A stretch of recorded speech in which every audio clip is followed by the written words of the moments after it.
All right. What is going on, everyone? I believe this is going to be Thursday when this is posted, but hope you guys are having a great week so far. Have a busy day today. I had to get some blood work done and have a dentist appointment here pretty soon. So wanted to come on here and just knock out this conversation. And, I've been really kind of thinking about what to talk about for this. And I think with a couple of things coming up over the next 1 or 2 weeks, which are really exciting, which if you're somebody who ever has been interested in one-on-one coaching and maybe hasn't taken the leap yet or hasn't applied yet, you're going to want to be on the lookout for this announcement next week. But with that, along with last Sunday, what that was, which I'm going to talk in a second, talk about in a second. I thought it'd be really, really fitting to come on here and talk about just the hidden issues that can come about or the secret issues that nobody really talks about and the secret realities of not taking care of yourself and not taking care of your health and how that can really impact your life in a really big meaningful way, or how long you're able to stay here on this earth with everyone around you and your loved ones. Because last Sunday, April 26th, was the 7-year anniversary of my mom passing away, which is just crazy and mind-blowing to think that it has been 7 full years since she died unexpectedly. And man, it's just crazy how much time has passed. Like when I think back, I'm like 7 years. That doesn't it's no way it was that long ago. But then I think about all the milestones and all the things that have passed. I got married after she died, finished school, started my business. Obviously, we've had 2 kids now, and my dad has passed since then too. So just so much has happened. But it feels like it was just not that long ago. So it's crazy. It's been 7 years. But I wanted to share a little bit about her story, and I know I've shared her story a little bit in the past, but this is so important to me because her story, I think, really highlights the realities and multiple realities of what could happen if you don't take care of yourself and you don't get in good shape and take care of your health, when it comes to, for yourself, but also for your family and, your loved ones and the people around you too.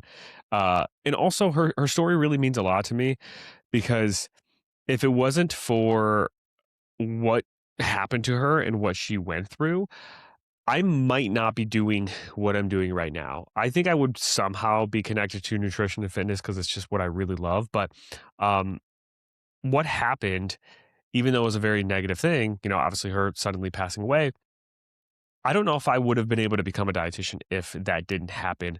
For a couple of reasons, maybe I'll mention even next week with the big announcement because it kind of relates to that a little bit. But I want to share her story a little bit. So, if you aren't familiar with how my mom passed away, I've touched on it a little bit in different podcast episodes, but it was unexpected, like I said.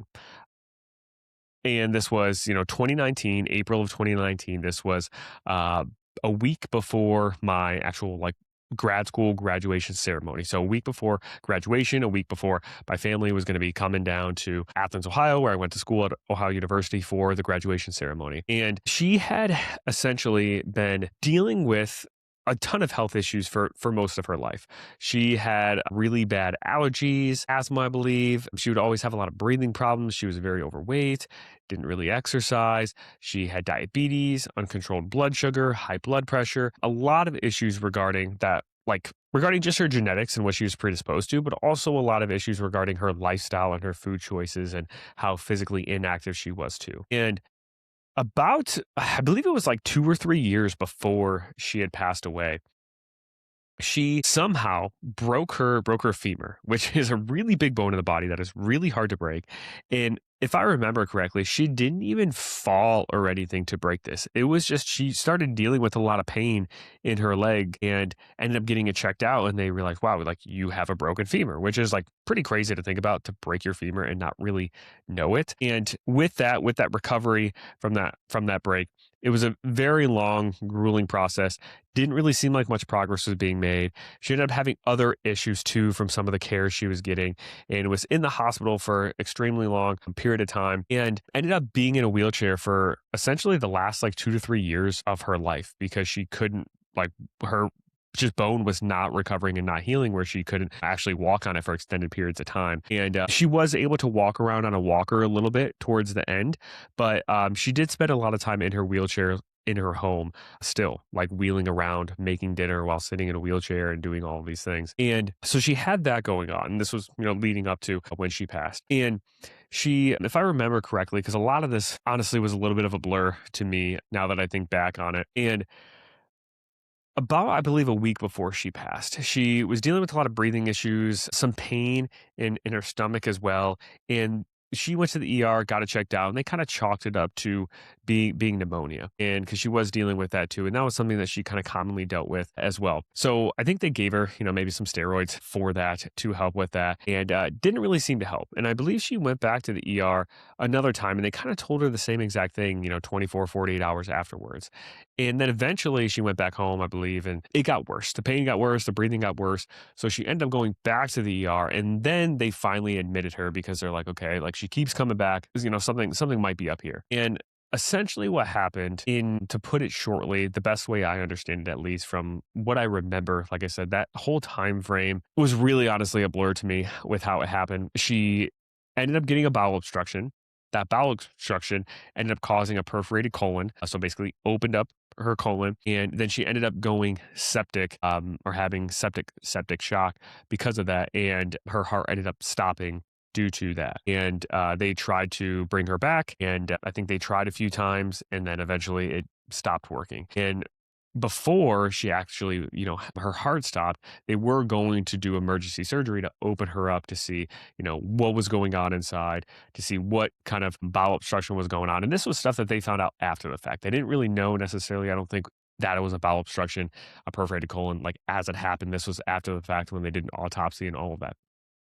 So it was pretty sudden. And within like the time frame she initially went to the ER and the time frame where I got the call from my aunt that she had passed away, it was probably, I think, like 48 hours or less than 48 hours between that time frame. So it was pretty sudden and pretty quick. And it was kind of a sort of a freak thing. But the reason why I bring up her story is because some of this was, like I said, a freak thing, an accident that was, out of some of our control. But if there's anything that we can take control of when it comes to our health to put ourselves in the best position for these things to not happen, I think that's important. So I want to kind of highlight three key lessons, I guess, that I've taken away from this experience, and that what you can take away from it, that I think it'd be really helpful in why living a healthy lifestyle is so important, and how it kind of connects to her story a little bit too, especially with Mother's Day coming up. So I want to share her story, her as my mom, being someone that I love, to hopefully impact all of you in a helpful way. So obviously the first thing is the injury prevention, right? Because this whole bowel obstruction that ended up happening, part of it might have been due to her just having to be so physically inactive because she had this injury and was not recovering from it. She had really low bone mineral density, osteoporosis, and we know that one thing that is so beneficial for building strong bones is lifting weights and strength training. So if you are somebody who you do have osteoporosis or osteopenia or low bone mineral density, you want to be strength training to build that up, or at least to prevent any decrease in bone mineral density over time, especially if you are a woman who is getting ready for that like menopausal transition there. Strength training is one of the most beneficial things, if not the most beneficial thing you can do to increase your bone mineral density and prevent bone fractures. That like kind of force that you feel on your muscle when you have a heavy weight on your back and you're doing a squat, or you have heavy weights in your arms and you're doing bicep curls or shoulder press or bench press, or you're maybe in a machine and doing something like a leg press or a chest press. That force that your bones feel stimulate increased bone mineral density and more bone growth, which is beneficial for that long term and injury prevention. So, like, let's say, what if she was more physically active? She probably wouldn't have broken her femur just like that easily, right? Would it have prevented a broken femur entirely if she fell on the ground or something? Maybe not. But it probably wouldn't have happened in such a freak way, and so, especially in a way that was very unnoticeable, right? So that is one thing that could have been really beneficial within her life, is regular strength training to help build that bone mineral density up to prevent that injury in the first place. Because, like I said, when you are inactive and sitting in a wheelchair or sitting around for a long period of time, your bowel movements slow down. Things don't pass through your digestive system as well. Like, this is why a lot of times, frankly, like, you might eat a meal and go to work out in the morning. Then all of a sudden, once you start getting active and moving around and getting a sweat going and your body's feeling warm, you might be like, oh, shoot, I have to poop because all that stuff starts to get moving a little bit as your body gets moving. So that's one key takeaway is like that strength training regularly. And you don't have to be crazy about it and do it 5 times a week necessarily. 2 days a week is phenomenal, like 2 full body days. 3 days a week is great too. A lot of our clients are lifting weights 3 times a week and that's it. 4 days a week is great as well, but I would say at least two minimum is ideal. And if you can do 3 days a week of strength training, like even better. That's amazing. And that's not even talking about the body composition benefits of building muscle mass, the metabolic benefits with your metabolism of having more muscle. This is just simply, hey, let's build up our bones so we prevent any kind of injury or bone fractures. And that's one of the like I believe leading causes, especially of people elderly, is bone fractures. Because if you break a hip and fall, and now you're unable to move, you deal with all of these types of issues, ulcers or sores from just laying down and sitting so long. I know my dad, he was dealing with that a lot when he was so weak and couldn't walk and was in a wheelchair all the time or sitting in a bed all the time. He was dealing with that muscle loss that comes along with being inactive too, all of that. So strength training would have been really beneficial in her lifetime before this happened.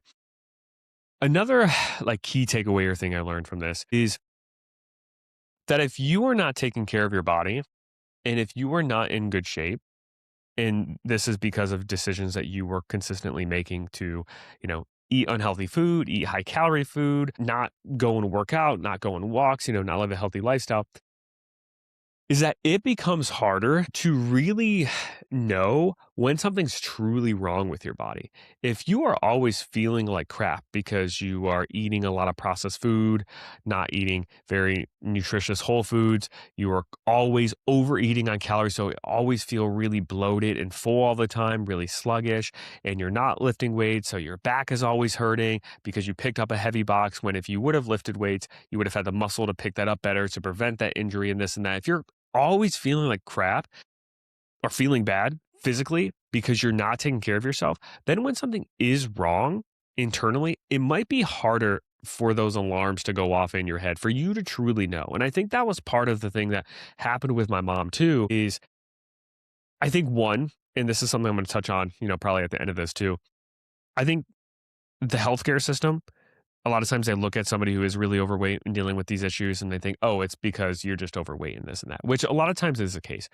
But I think even my mom, the way she was feeling, because she was dealing with a lot of pain in her stomach, trouble breathing, which these were all feelings that she felt pretty often when even the seasons changed with her allergies. But even just like from getting sick often, from probably being out of breath more often because just walking around in a heavier body with a body that doesn't have as much muscle mass that isn't used to working out gets you more winded. You feel more bloated after meals because you are eating really high sodium meals or really greasy meals or meals that are higher in fat that aren't as nutritious. You just feel overall more bloated and feel a little bit more aches and pains all the time because you haven't taken care of yourself to that point. And I don't want to put words into her mouth, but I wouldn't be surprised if when she initially was feeling some of this pain, she thought something was wrong for sure. But I think she probably was able to convince herself to like maybe this isn't a big deal. Maybe I am making this a bigger deal than what it is inside of my head. Even though there was something seriously wrong going on, she probably there was a hint of doubt of like how serious this actually was, and yeah, this is probably just me having another asthma spell or something like that, or me having trouble breathing because this is just how I always feel because I just have never been in shape, right? Or it's been a long time since I've been in good shape. So when you are always feeling bad physically because of the decisions and choices you are making with your food, always going through fast food drive-throughs, like I said, eating really high fat meals, really high sodium meals, really high calorie meals, if you're always feeling bloated all the time, always out of breath, always just sore from any little bit of physical activity, it is going to be hard for you to tell when something is really wrong. And like I hear this all the time from clients, not exactly the way I'm describing, but in a similar way where once they start eating more nutritious foods, fruits and vegetables, whole grains, lean meats, and then they go through like a McDonald's drive through and get their regular McDonald's meal that they used to eat, a couple of months ago before coaching, they're like, Joey, like I felt so bad eating that McDonald's meal, not like psychologically, not guilty, but they felt so bad physically eating that McDonald's meal and they never realized that that's how they like used to feel on a regular daily basis. So when you're so used to not taking care of yourself, not making good nutritious choices,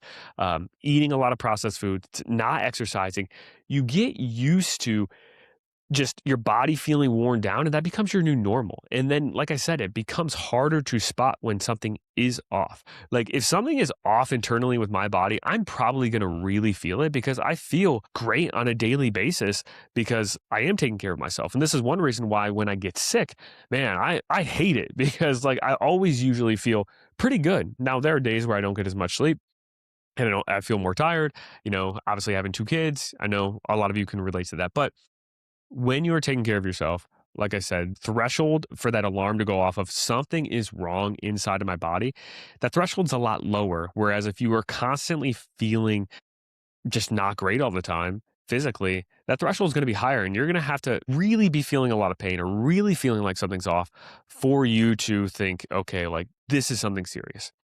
Which kind of brings me to my third point, which is within the healthcare system, where if you are constantly not feeling great because you aren't taking care of yourself, and this isn't even a conversation of being overweight necessarily versus not overweight. That's part of it. But because, being overweight, having at least, let's say, an excessive amount of body fat on your frame does cause some more built up inflammation and things like that. And you probably have more aches and pains because your muscles just are constantly carrying around extra weight on your body that's not really helping and assisting you. But even just your lifestyle, regardless of what your weight is or your body fat level is, if you are not exercising regularly and you are eating a lot of processed foods, people in the healthcare system, they're going to like hear you talk about that. If that's how you live. And they're going to think, oh, you probably just feel really bloated because you had Taco Bell last night, which is something that you've had for the third time this week. They're not going to think, oh, something's actually internally wrong.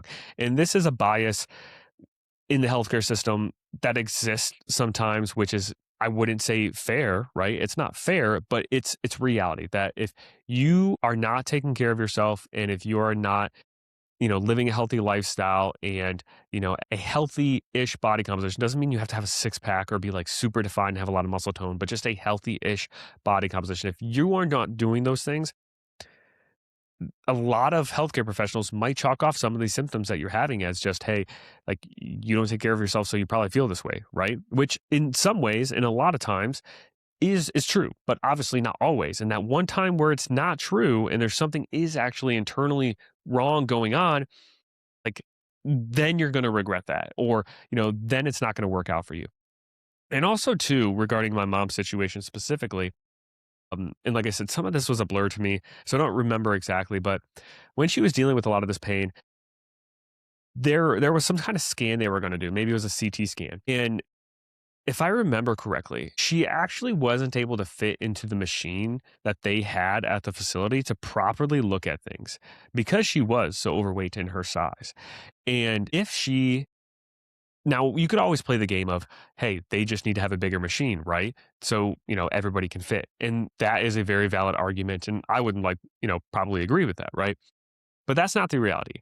The reality is they didn't. And if she were to have taken care of herself up to this point, she would have been at a healthier body size, right? And she would have been able to fit into that CT scan and they maybe would have found what was going on sooner before it had gotten to the point where, she did go septic and her heart didn't end up stopping. Like that's a big reality. And I'm being very like open and honest with this stuff too, because I think a lot of times we'll dance around these details and be afraid to talk about like the nuances and just the specifics of what happened, in somebody's life. And I just really hope that me speaking these details and these specifics just really paints a picture of what could happen and can happen if someone you love or yourself doesn't take care of yourself. And I don't do this out of like fear to make you feel scared. And I absolutely do not do this out of like trying to, hopefully you don't see it this way, putting my mom down for her lifestyle and her behaviors because she didn't know this was going to happen. We didn't know this was going to happen. No one knew it was going to happen. And I love her to death and just wish so much I could talk with her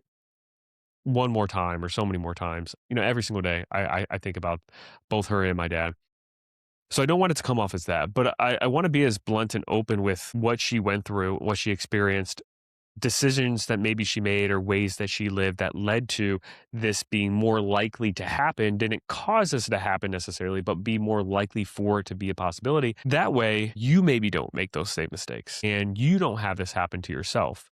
Because I wouldn't wish this on anybody, or I wouldn't wish this on anybody else's parents or loved one. Because, I always say, like, I grew up watching my parents struggle with their health basically my whole life. Like, I don't remember a time in my life where like my mom didn't have health issues when she wasn't overweight. Maybe when I was really little, she wasn't, but I was too little to remember. So as far as I remember, she always dealt with these issues. And same thing with my dad. I mean, my dad had his first heart attack before I was born and had heart issues all throughout, my life, middle school. He was having heart procedures done. So I saw this firsthand, and I always say, like, I always wanted to be able to get to a point where I had enough knowledge to help them and that they were open to my help and they were able to get healthier and live long lasting, high quality lives. But that didn't end up happening, right? Obviously, them both passing away. But I still have the opportunity to help all of you. So, this kind of openness and this bluntness with these conversations that I have on here sometimes, I do it because I take it so seriously to help as many of you as possible because I can't help them. And that energy that, like, you would give to helping your parents or a loved one, and that I want to give to my parents that I can't now, I'm putting that energy into things like this or to helping our clients and to helping you. So that's why I'm being so open and honest about this and being so candid about it. And I hope it doesn't come off the wrong way that I'm trying to like scare people and that I'm trying to maybe put my parents down for their decisions because that's not the case. And I love them so, so much. But I think sometimes being open and brutally honest and sharing the specifics can help somebody like yourself open your eyes if you've been living this way and haven't been taking care of yourself, that like, this is a possibility for me if I don't, or maybe in some ways something like this could happen. So hopefully this conversation helps.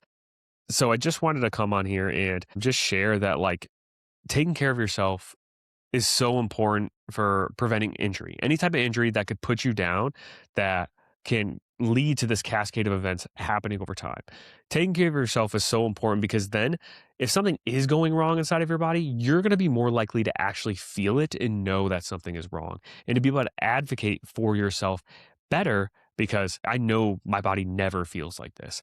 And then number 3 is that whether or not this is fair or not, which it isn't, but you have the potential to get better care if you are taking care of yourself because of, different devices that different facilities might have, but then also for the way people look at you and your problems. And like I said, this shouldn't be the case, but it is. And you want to put the ball in your court as much as possible to be able to get the best help, if something is truly wrong. Hopefully, like I said, this was helpful. I just wanted to talk about this because my mom did, like I said, her 7-year anniversary of passing was this past Sunday, April 26th. And I always like to reflect on her story every single year and share it a little bit more.